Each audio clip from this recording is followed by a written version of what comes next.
Hey guys, someone asked me to post a tutorial about making the free cake trap, but it took me about 4 hours, so I wasn't thinking step by step, but maybe I laid it out flat. It's a lot easier to see this way, and I'll explain how it works and each different part of it.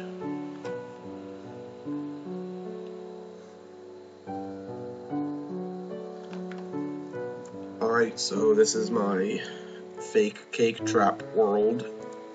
So here's the button that launches the whole machine. This would be connected to the free cake button, which would be right next to the free cake dispenser, which isn't so free. Of course, the walls of lava, which light the arrows on fire. The repeater array, which fires arrows, and sorry, I got a bit of a cold.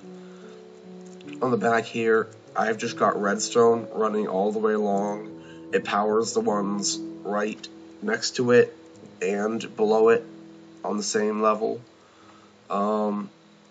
So I've got redstone all along there and along here, and I need a repeater because it took too long.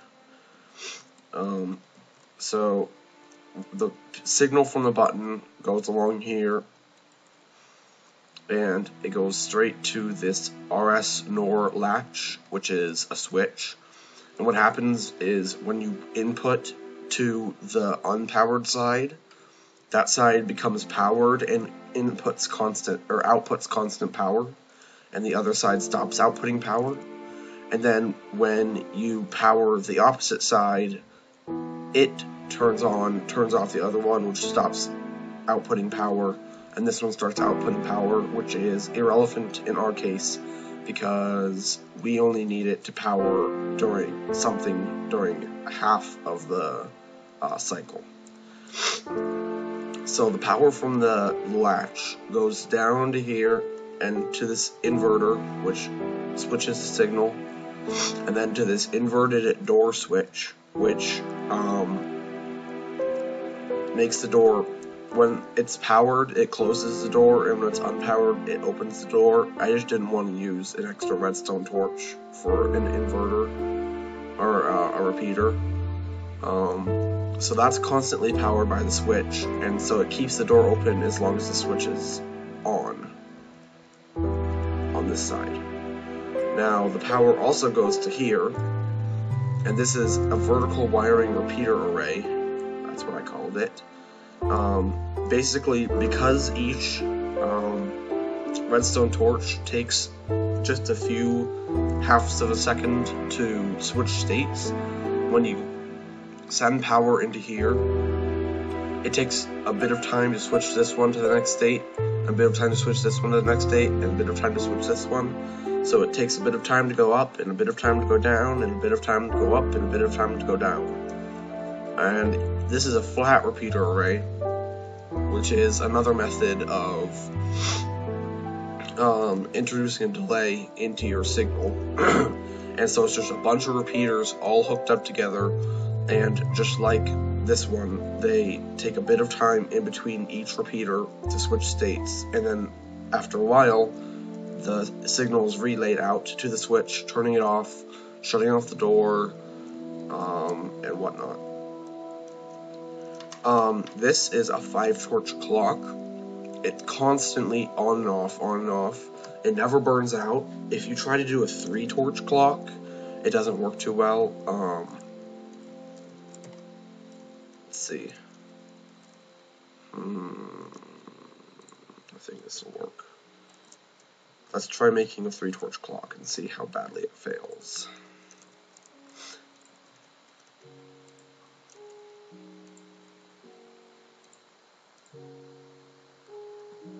It turns on, but you see those little black smoke? That means the torch is burnt out, which means that they operated too quickly.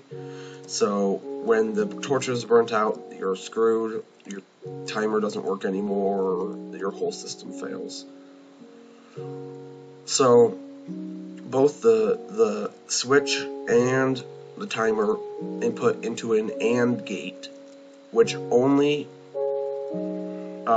supplies power out when both inputs are true. So when this switch is powered, it sends a true signal to this side, and when every few milliseconds when the clock is powered, it sends a true signal to this side. So that sends, when the switch is on, that sends this clock's output along this wire, another repeater, to the power of the arrays, which shoots the arrows. So that's how you keep the arrows shooting for a bit of time after you press the button instead of just firing once, is you use timer. Alright, so let's press the button and test it.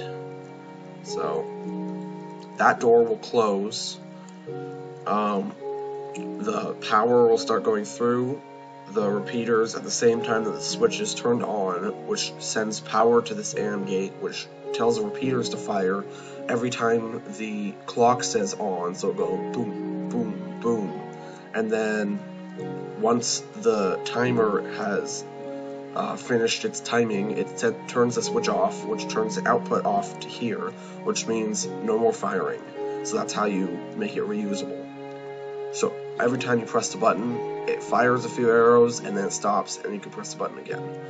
And that's why this is one of the best traps, I think, for Minecraft, because it's reusable and you don't have to refill it with TNT or whatnot every time. Also for the dispensers, you just fill all 9 slots with 64 arrows, and then you use MC Edit to copy them. I just used MC Edit, start 1, copy 2, and then made this whole wall.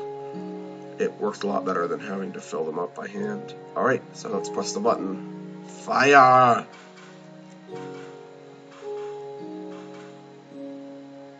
There we go. Let's see that again. Watch the arrays.